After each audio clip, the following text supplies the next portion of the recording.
As you know, we are very excited to be here today to listen to Dr. Jim Rentz, and I'm going to introduce him in just a minute. I do have just a couple of quick announcements. We now are working very diligently on trying to get the Mental Health America Spartanburg County website going. There's lots of good information on there, so please check it out.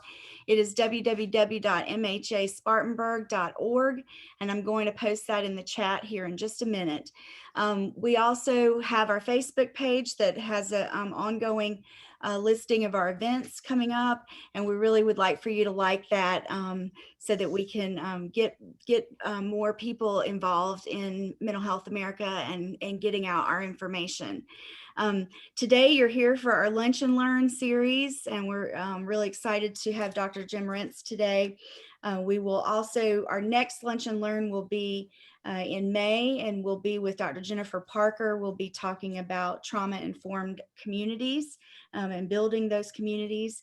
So make sure that you look at our website or Facebook page to get the registration information for that as well in the next month or so. We also have, let me take a quick look here, make sure I've got all the information for you. Just want to give you the phone number for MHA Spartanburg. It's 864-345-0014.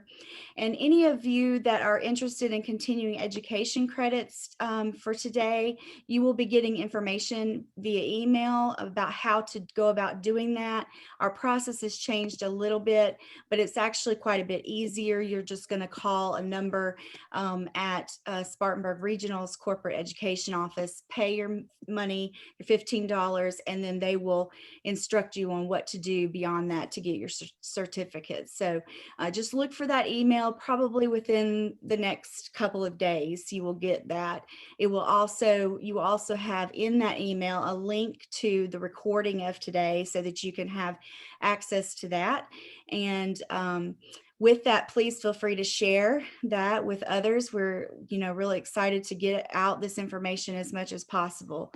One other thing, starting April 1st, we are launching our resource section on our website, and we are hoping to add videos that would be helpful for you, not only about area mental health resources, but also other types of services, treatment providers that have that you might not be aware of or familiar with. So please look out for that.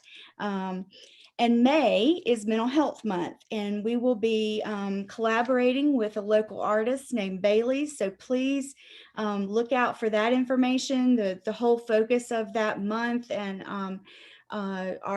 our mission in particular is, of course, to promote mental health awareness and reduce stigma around mental illness. And so we really hope that you'll take a look at that information and hopefully join us at Bailey's exhibit, which happens to be on May 1st. So that information will be coming to you. As I said too, just look out for those emails after today. There will be also links on our website and Facebook page for you to have access to the recording. All right, and of course, if after today you have any questions at all, don't hesitate to email me if you need information. My email address for MHA Spartanburg is just info@mhaspartanburg.org. All right, so now on to our program today. Yes, you will also, I'm sorry, I just wanted to say in your email that you're going to get after today about that will also have a link to the registration for the May webinar for our Lunch and Learn series. So you should have, should be lots of information in that email. Okay. Well, Dr. Rentz is here today to talk to us and specifically about veteran PTSD and trauma-related disorders.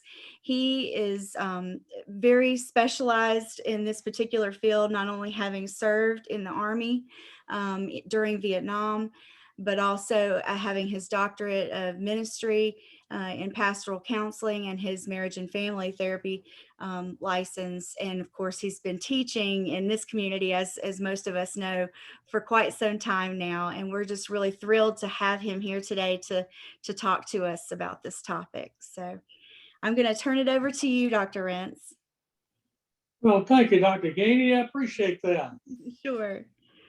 Lord, she's been a tremendous help to this old geezer trying to navigate around this Zoom stuff. You know, when I was growing up, the only thing is Zoom, but Superman when he passed. You know, I turned 80 last month, and I was just born, it seemed like, when war was going on. I was born February the 10th, 1941, not long after World War I. And then not long later, December the 7th, that same year, Japan attacked Pearl Harbor. So it just seems like a tsunami of trauma and wars have been going on all through my life, culminating in this pandemic now, and then the attempted insurrection back on January the 6th. I've just grown increasingly more concerned about our country and the seedbed of traumatic wounds and the emanation of post-traumatic stress disorder, and how it's going to affect us not only now, but for decades. Because it's been my experience that PTSD and trauma-related injuries can sort of seep through and affect you in ways of which you're not aware for a long, long time. You know, today, I want to talk to you about some things I've gleaned from a psychiatrist that Dr. Gainey is going to flash up on the screen now. Pani Raul Kazum. And if any of you know a better way to say that, let me know, because that's a hard name for me. But this psychiatrist worked in the VA for over 26 years. And as he worked over those 26 years, he learned an awful lot about how to recognize and treat post-traumatic stress disorder.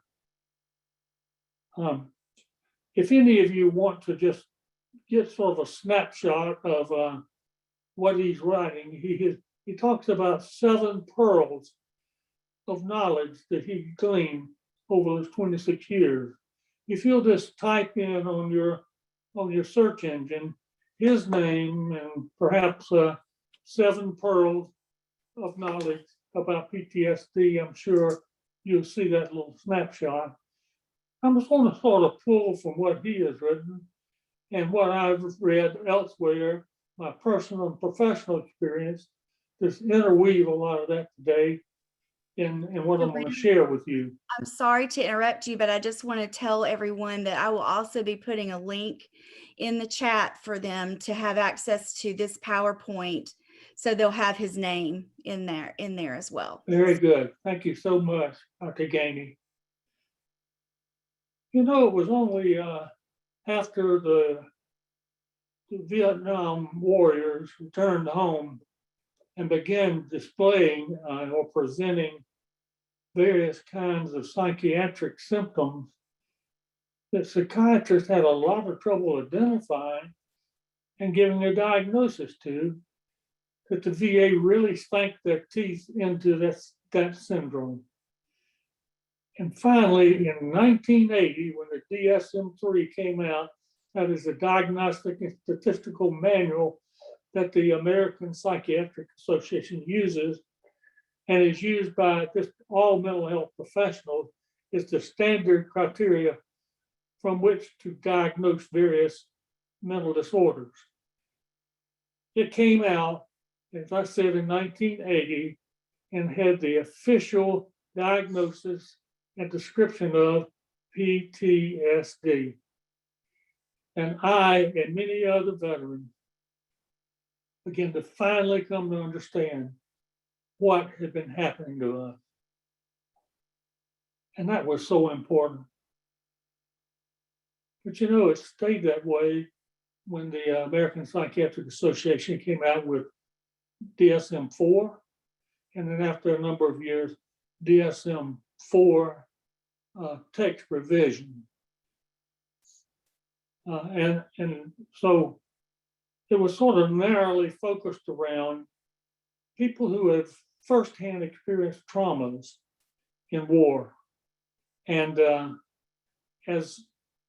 was just kind of hard over that time to get some veterans who I thought really needed or really were suffering from PTSD to get the disability services they needed. Now, I want to tell you a story before I flash on the screen some other criteria. I had a Korean veteran to be referred to me. This veteran had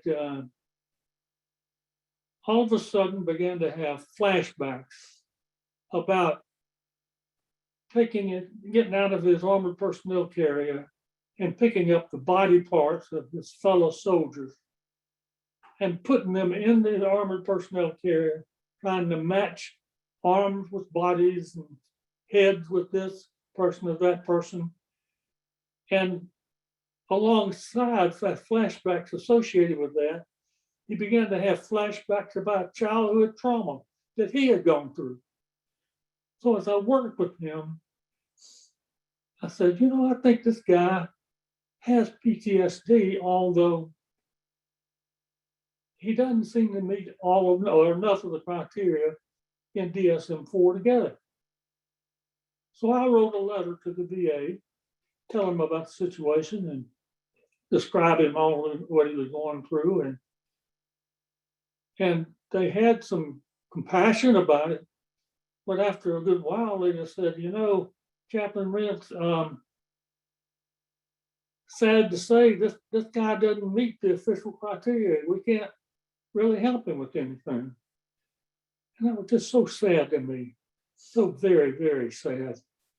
And so I saw him for a long time, finally terminated with him. And lo and behold, in 2013, DSM-5 came out, and I began to read the criteria for this diagnosis.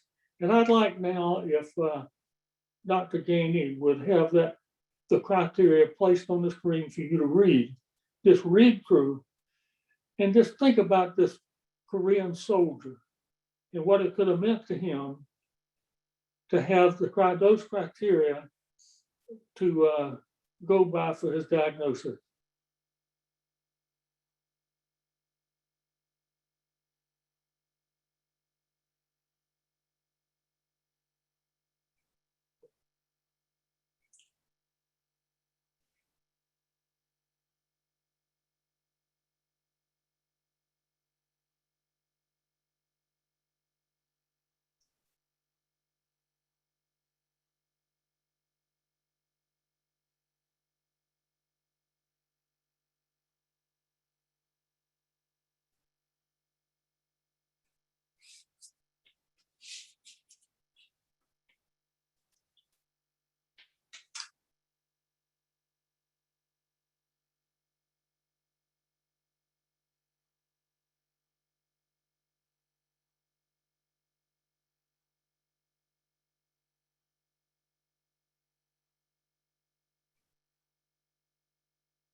Thank you.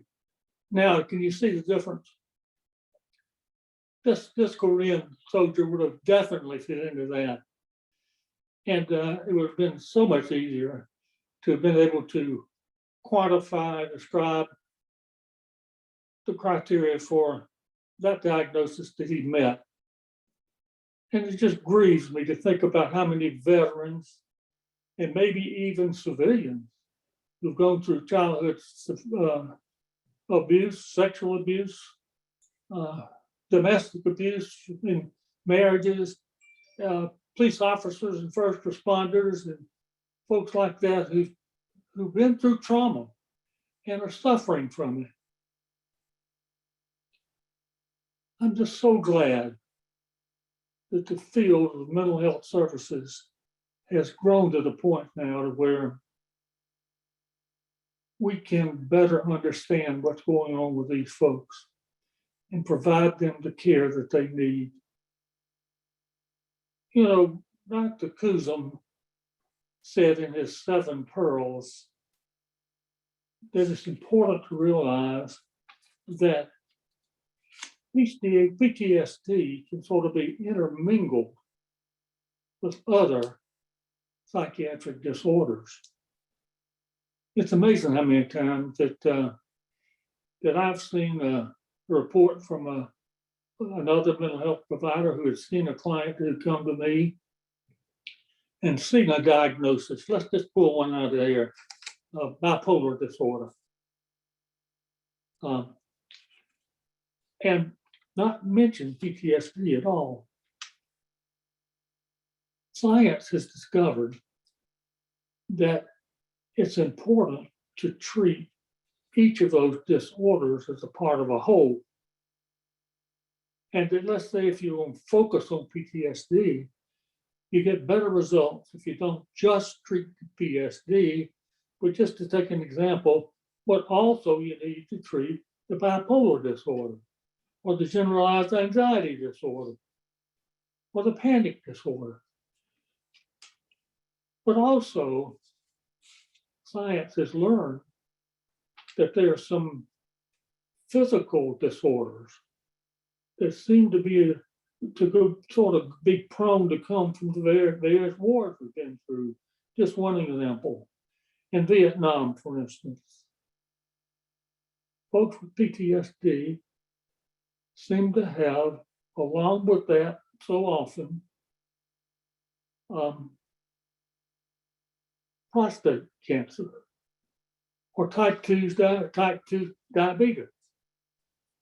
And so a treatment plan that can sort of address all of those issues works better than if you just focus on one at the exclusion of the others. What I found many times as an outpatient therapist was that the professionals who were treating various aspects of these disorders were not communicating with one another and seemed to be totally unaware of what the other one was doing. And I found that I kind of served as a quarterback to try to coordinate what everybody was doing and get them to talk with one another and get the client or the patient to advocate for himself or herself and say, well, you know, Dr. So-and-so is treating this and Dr. So-and-so is treating that, and I'm getting this medication for this and another medication for that. And I just think somebody needs to be coordinating all this. And even though I'm not a medical doctor, I found myself as a minister trying my best to coordinate all that and get these people to talk with one another. And it was really a challenge. But I have found that that is a very important thing to keep in mind. And Dr. Kuzum writes about that in those 7 Pearls. And you know, another thing that has been learned is that it's not just the mental health professionals that's important in the treating of PTSD. Social, spiritual, familial, friends, and so on, if they're pulled into the situation to provide support, it really can save the life of a veteran or a victim, doesn't have to be a veteran, who's going through PTSD.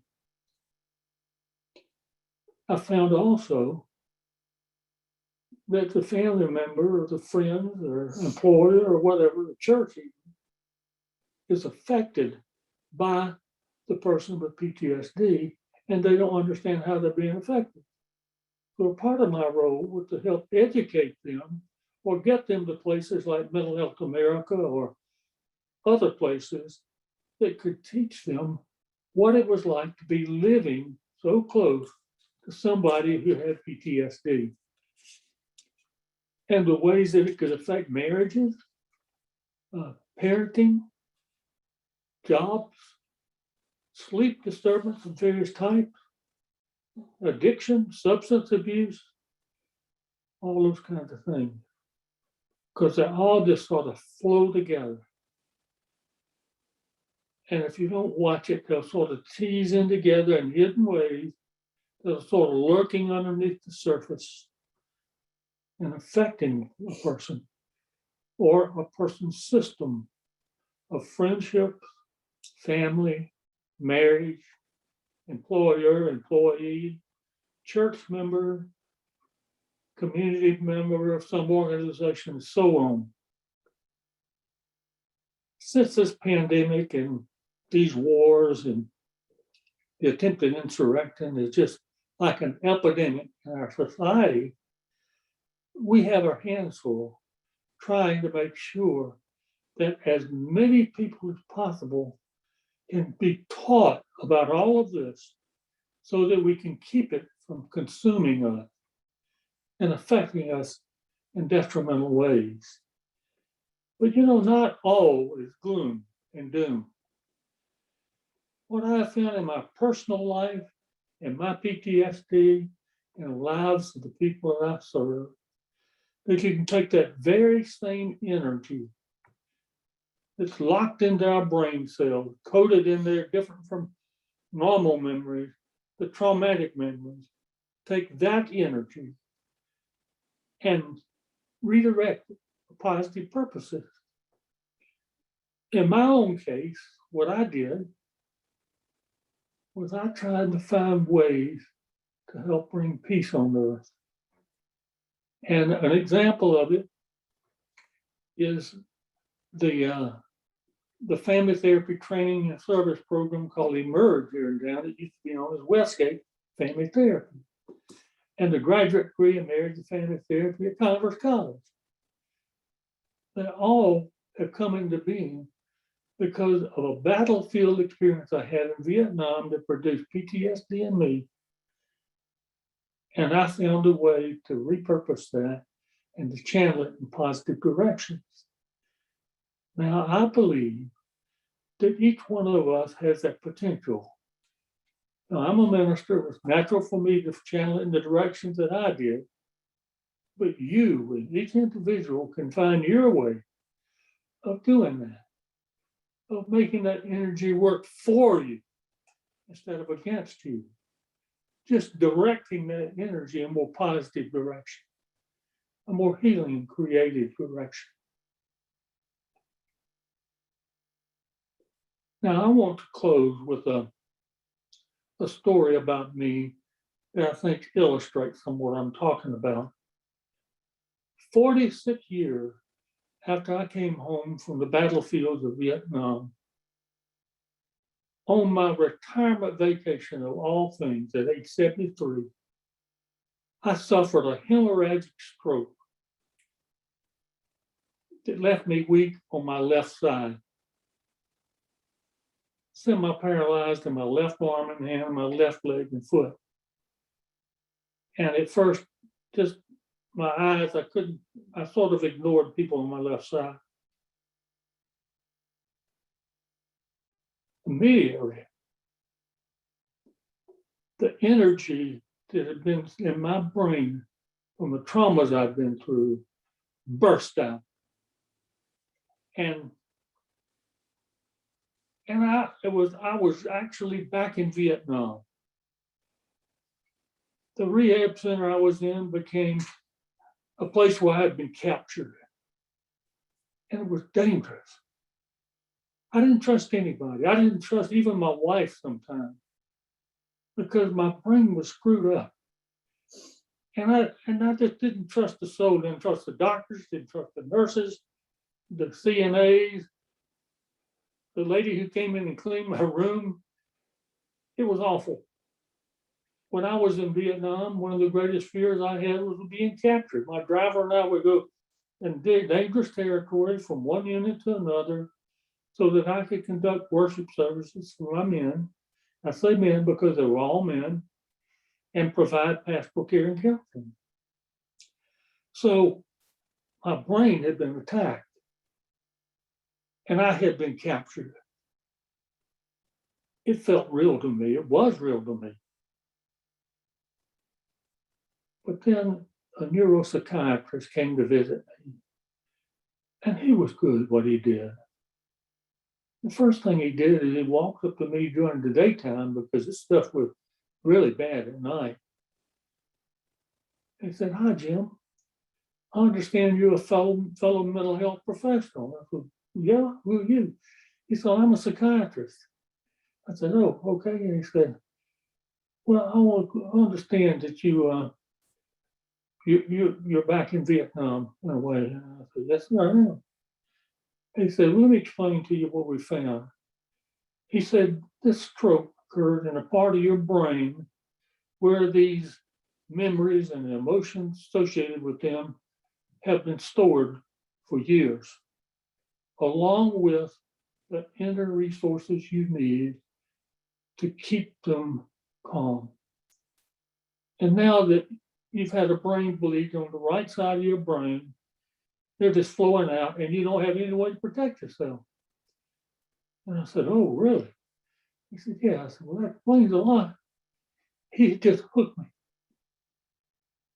He said, "Jim, what I'm going to do is I'm going to pull together a team to work with you, a speech therapist, physical therapist, occupational therapist. And what we're going to do is we're going to try to train your brain for other parts of your brain to take over some of the functions of the parts of the brain that you've lost. Are you willing to work with them?" And I committed to working with them. And I said a prayer not long after that. And I said, "Lord, I'm scared to death. I don't really totally understand what's going on, but I trust this man. So I'm going to try hard as I can. Would you please bless my efforts?" And I decided what I was going to do is each time somebody was a stranger came in my room that I didn't totally trust, I was going to have a prayer with them. I figured that'll disarm them. That's one thing as a minister I had going for me. So I began to do that. Well, the speech therapist really worked hard with me to start retraining my brain. She assigned me to give devotionals in the cottage where I was. Then, when another patient came in who was struggling with a stroke, they would wheel me into that patient and have me work with them and have prayer with them. You see what they were doing? It was a beginning to rechannel things, to find a way to hook in the part of me that was still there, that could respond and be resilient. I think that's an example of what Dr. Kuzum was talking about, of how all of this stuff is integrated. And this team was wise enough and skilled enough to help me with that. And I'm still weak on my left side. I still have the residual effects of that stroke. But a part of what I've claimed now is to do things like I'm doing with you, to share with you, and to be worth something. Because early on, I asked myself, what am I worth now? I can't do squat. I mean, what good am I in this world? But to see that team help me to realize I could still be worth something in this world. Now, family members, friends, other support people, ministers, social workers, whoever it is, can help bring something like that to happen in people who are suffering from PTSD and any related disorders like my stroke. If we just know to do it and we reach out and try to work with them as an ally. As a minister, I talk about it being a part of God's handiwork in action. When I was in the stroke center, there was an Army nurse in there too. And she and I kind of hit it off one another. And she gave me this book entitled God's Plan B. And in that book, it said, rather than lamenting and whining about what is you can't do now, find what you can do now and build on it. What a gift that was. Now, what I want to say to everybody out there is, yes, we mental health professionals have skills and knowledge that we can bring to bear in helping people who suffer from PTSD. But the everyday family member, the everyday friend and citizen can be of help too. If we're just aware of what's going on or possibly going on, and to try to do something similar to what that neuropsychiatrist did with me. That man literally began the process of saving me and helping me move forward. Now, with that, I'd just like to close and ask if anybody wants to say anything, have any questions or whatever. Dr. Rentz, we do have one question already in the question and answer box. You can also type your question in the chat. The question we have is, have you found that since women have started serving in combat zones, that the trauma is different? More specifically, should asking a female combat veteran if she is suicidal be the definitive question to categorize her PTSD? As far as I'm concerned, I never saw any women from combat who were serving, because back then, there weren't any women where I was who were in the combat area. But I can't even imagine anything different from, number one, they're having a lot of similarities, but I'm old enough to know and wise enough to know there's a lot of difference between a man and a woman. And there's got to be some uniqueness to what's happening in women. If there's anybody out there who has any other observation, bring them up.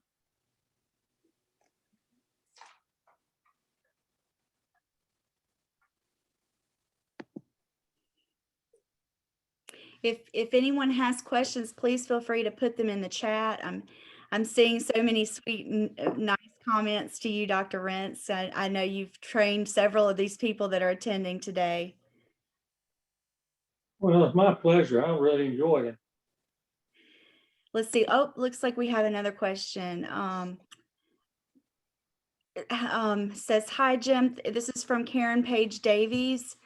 And I should have said that previous question was from Janie Santos. This question is, hi, Jim, thanks so much for sharing these lessons with us. How can ordinary people assist folks with PTSD? How can ordinary people do what? How can ordinary people do what? Oh, I'm sorry. How can ordinary people assist people with PTSD? All right, well, of course, each situation is unique. You have to keep that in mind. But number one, just to be a safe presence. You can be physically present, but you can be physically present and not be present emotionally. So try to be emotionally present with a person. The other thing is to realize that these PTSD memories are so powerful that sometimes the person that has them is afraid of them and they're afraid to let them come out. And even a trained therapist has to be real careful at sort of lancing that and listening to the part of the person's psyche that can control it, can handle it, and integrate it. So for a lay person in that position, what I would say is just let them know that you're with them, you want to be a support, and anytime they feel like it's safe to talk with you, I'm here, just let me know. Now, the other thing that I found out is if a person finally begins to open up and the person listening kind of gets overwhelmed and just cuts it off, that can be harmful.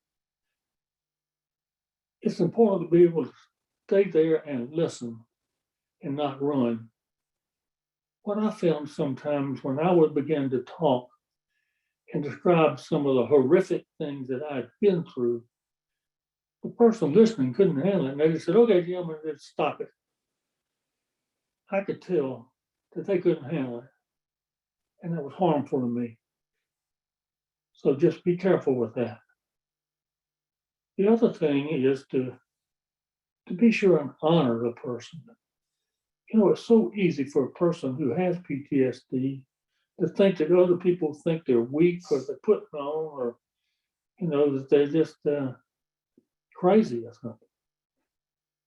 But let them know that you don't think that about them, that you see them, you have respect for them, you appreciate them and what they've been through, and encourage them to also get help from people who can help professionally. Okay, very good. And there was a response there that she thought many people needed just to be listened to, as you said. Another question is, what part of the therapeutic process helped you the most with PTSD? I distinctly remember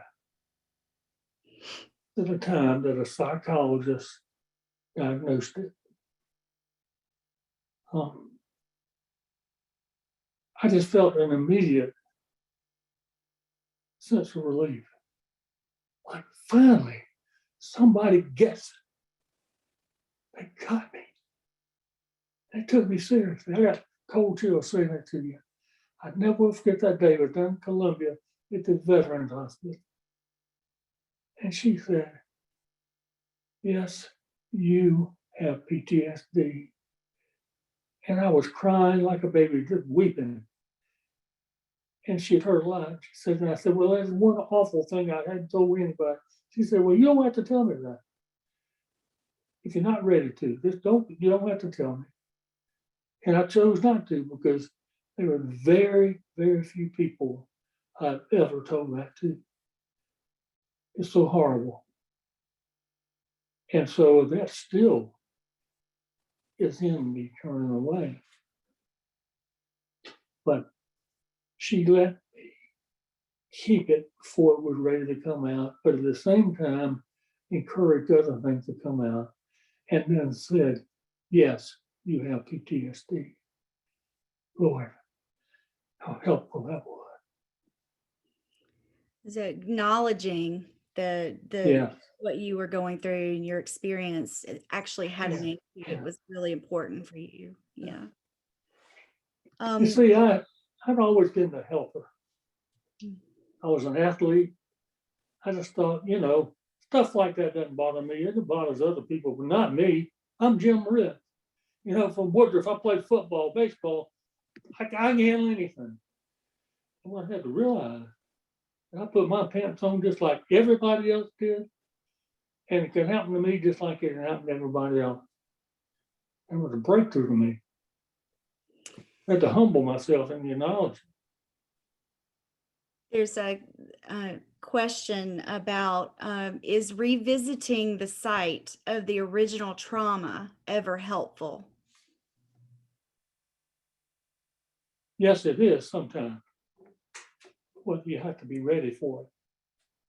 And I would encourage you to have somebody you really trust to be supportive, to be there with you if all possible.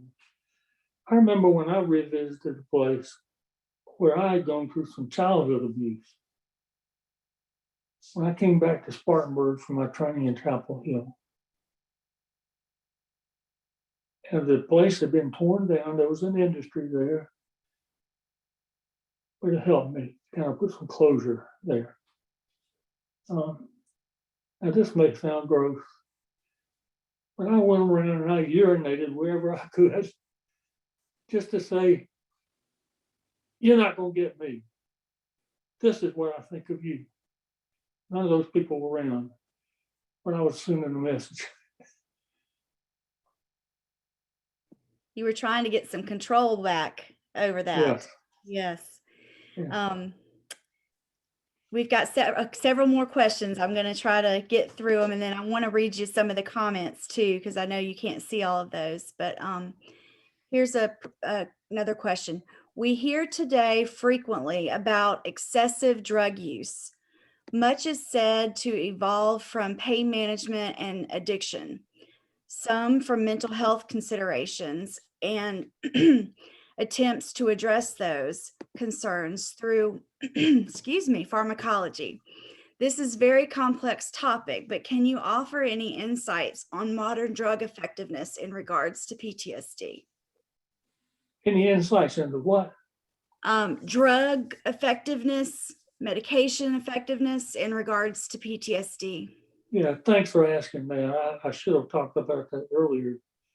Dr. Kuzum does address that issue in those 7 pearls. But what he says about it is that yes, psychopharmacology combined with psychotherapy or other kinds of support is often indicated.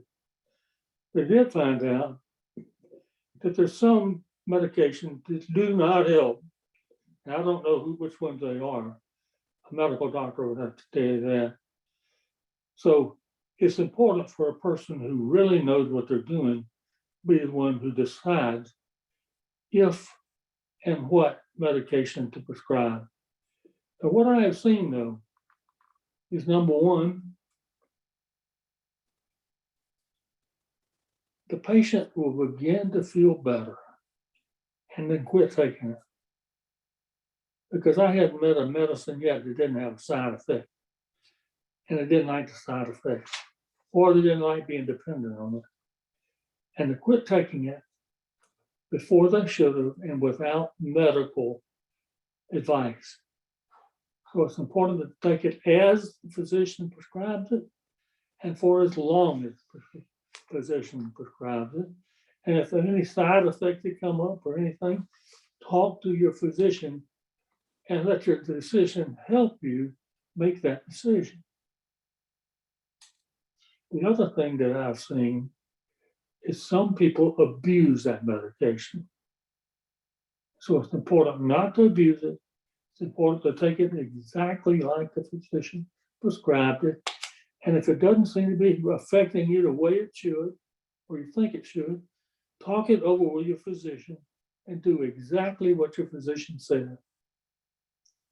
The other thing is avoid lay people like grandma, grandpa, somebody who thinks they know what you ought to do with your medicine, and they don't happen to have a medical degree. So watch out for people like that, because the woods are full of people who say, well, I think you need to cut down on this. I think you need to take more of that. Well, that medicine, I read something on Google that said that was bad for you. You don't need to be taking that. Don't listen to those people. Listen to the professional.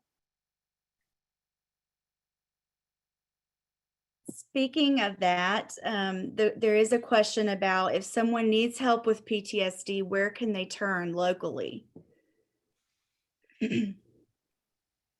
Well, I think to begin with, go to your physician, your regular family practice doctor or somebody, tell them what's going on and have them refer you somewhere. Or you can go to places like Modern Wellness that Dr. Kennedy has, or Emerge or Regenesis, or the Mental Health Center to get an evaluation. If you're a veteran, you could contact the VA. Spartanburg has a clinic over in the North Grove area. Just go there and let them guide you as to what to do. Maybe they'll be able to help you. Maybe they'll say, well, you haven't been, fully hadn't been said to have a disorder yet that we can cover. We'll tell you a civilian place you can go, and that probably gives you about 2 or 3 places. But a place like that, or, other helping people, like your minister or someone like that. Now, as a minister, I want to say something. I'm talking about my own kind. As a minister, you can be objective about that. And there are ministers who don't go squat about it and consider it maybe a sin for you to have this problem. You got to watch those guys for a minute, because they're not going to help you. It's important to find, if you're going to use a minister, find one that is well trained and objective and will give an objective advice. That's my story, and I'm sticking to it. Very helpful information. And we've got a couple more questions. And again, so many wonderful comments I want to share with you. I'll share one right now. Let's see. So good to see you, Dr. Rentz. You were a great supervisor at Westgate Family Therapy. Thank you, Dr. Rentz, for sharing your amazing and resilient story. We have another question about if you're a family member, how to help. I don't know if there's anything else you want to say about that. I know you already answered a little bit about friends or someone close to someone. Is there anything more you want to say about that? First of all, I think a family member could read up on PTSD. The Mental Health Association can be of some help in providing literature or guidance. It's important, I think, to learn as much as you can about the phenomenon. There've even been some books put out, I can't tell you the title now, about being a family member of someone who has various mental illnesses, and trying to find out if there's a book about how to be a family member with somebody PTSD. Now, Dr. Yanni, I don't know if you or some of the other therapists who are attending in could cite a particular book about that. I can't get one off the top of my head. It's been 7 years since I practiced, so kind of out of date on that. Right. I can't think of a title of a book right this moment either. I'm sure there are some wonderful ones out there though. If there is anyone in the chat that has one they'd like to recommend, I'd be glad to share that with everyone.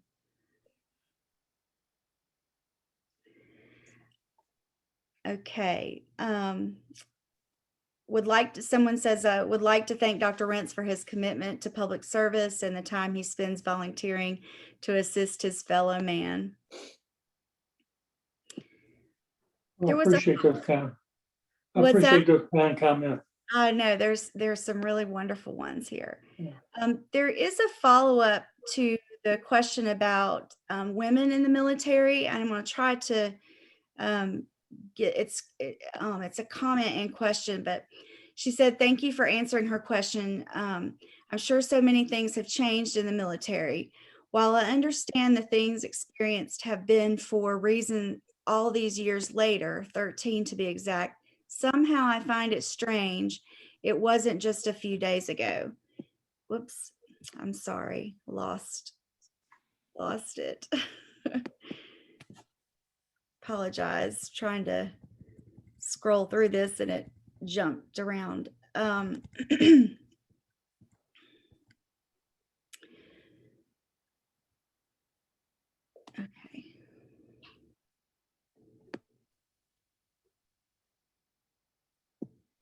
There is a gap in care I have recognized. Hypervigilance is often experienced in daily life. The reason I asked about suicide and suicidal thoughts being categorized as higher PTSD, as a mother, I can't honestly answer that to the VA and not think of being considered an unfit mother. The resources for a single combat veteran mother of 2 are almost non-existent. The daily struggle is immense. Wow. Well, I want to say to you,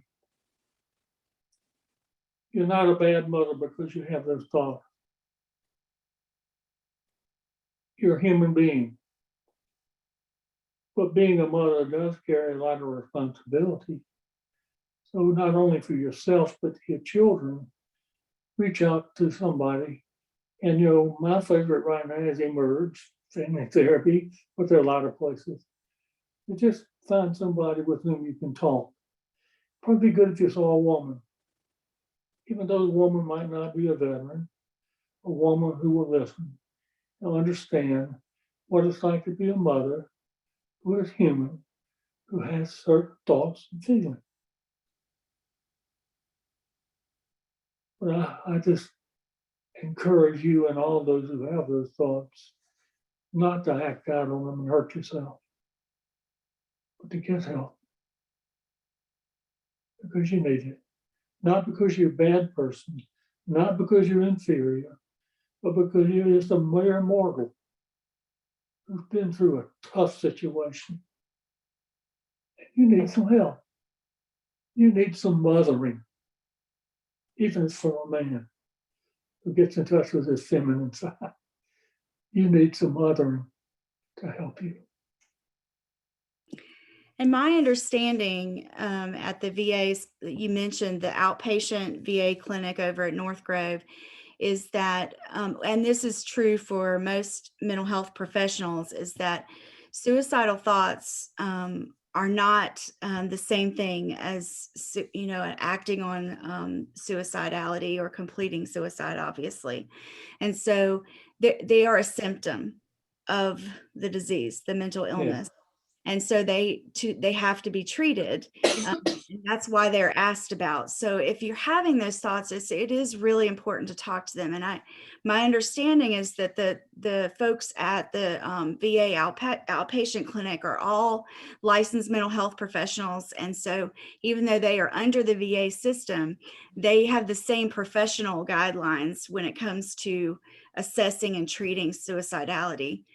So that should not harm you in any way to be able to talk about those thoughts and feelings. As a matter of fact, Dr. Ganey, a couple of years ago, I went and saw a female psychologist at the Spartanburg outpatient session for my PTSD, and she was very helpful. And I think there are probably women still right there who can be a help to a mother like this lady. Yeah, I have several colleagues over there that that I really highly respect. So I would encourage you to check them out and see what kind of resources they have. I want to say one more thing to her. I'm not you and you're not me, but just hearing what you're saying, I can see how you would feel very lonely as a woman combat veteran who was a mother too, having the symptom. But you are not alone. You probably feel very much alone because there's not a whole lot that's been available for you, since women have not been in combat, across the board as long as men have. Oh, make no mistake, women certainly have PTSD. Women certainly have been traumatized in civilian life, maybe even more than men have. So you're not alone, and the people who care and people want to be of help.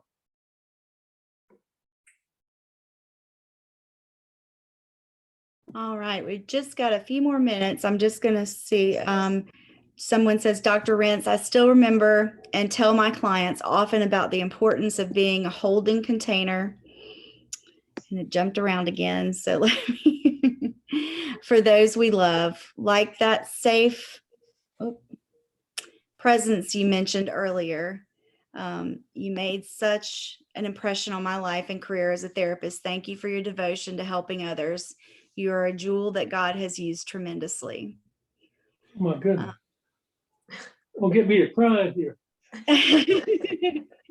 And then one of our advisory board members just reminded me to also share that not in addition to Mental Health America, NAMI Spartanburg has resources for individuals as well. Okay. Oh, and You might won't be able to just sort of spell NAMI or let people know what that is. oh, sure. National Alliance on Mental Illness, NAMI. And you can Google it and their website will come up. Our marketing person, Erica Johnson, she will also be in the follow-up email that you'll receive. You will also receive Jim's email address. So if you have specific questions for him or you wanting to reconnect with him, you'll be able to do that with his email address that'll be in that follow-up email. Okay. Let's see. Just got a couple more minutes. There's 2 more messages here. I think.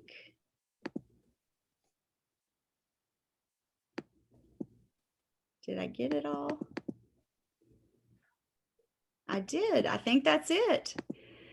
Thank you all so much. And thank you, Dr. Rentz. I feel very blessed to be able to work with you on the advisory board for Mental Health America. You're such an asset. Thank you so much.